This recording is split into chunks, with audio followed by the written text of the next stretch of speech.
more than 30 years ago, an aspiring young musician saw an advertisement for a guitar player, and an ad that would lead to an amazing creative partnership between that guitarist, Dez Dickerson, and the person who placed that ad, the musical genius we came to know as Prince. Before long, the world saw the two of them in this video right here.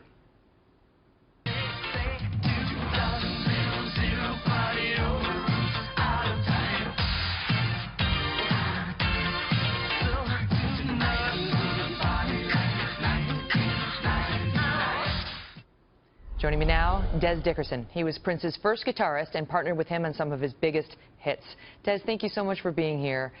So you saw an ad in the paper that said that there was a Warner Brothers recording artist seeking guitarist and keyboardist. You showed up in a parking lot. It was a 17-year-old by the name of Prince.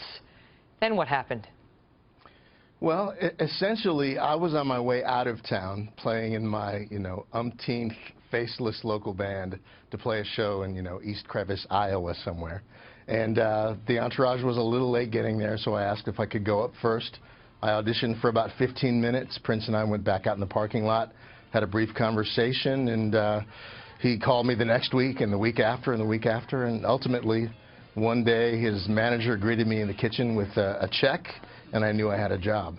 How long after that point, where you answered his ad in the paper, did the two of you co-write Little Red Corvette?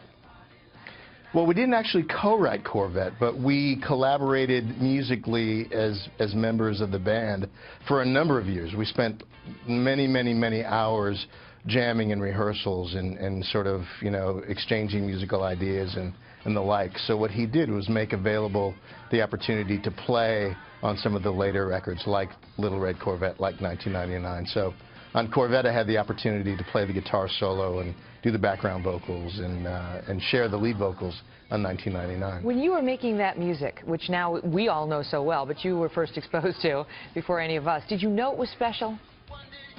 You knew that Prince was special, and you knew that there was something about his approach to music that wasn't someone just writing songs, but it was someone who embodied the music in some way, that was just amplifying it and sharing it with the rest of the world. He was a perfectionist.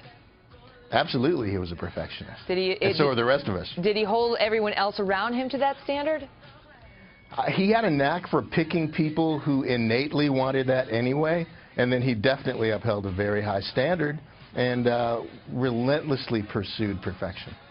He wanted more than to be great. He wanted to be historic, you said. He wanted to be singular. He wanted to change things, and he did. He absolutely did. What do you think his legacy will be, Dez? Ultimately, I mean, we've had lots of pop icons and rock stars. I mean, you can go back to Sinatra and Elvis and the Beatles and on and on and on. But I don't think we'll ever have another pop culture icon like Prince, in that as a musician, as a visionary, as someone who had a passion and a drive that was unparalleled, I don't know that we'll ever see the likes of him again. You gave us some beautiful music along his side, and we're grateful for your time tonight. Thank you, sir. Thank you. My pleasure. Wow. Remember that? Remember those videos, seeing those two guys together? Just how electric that music was, and it was a sound unlike any we'd heard.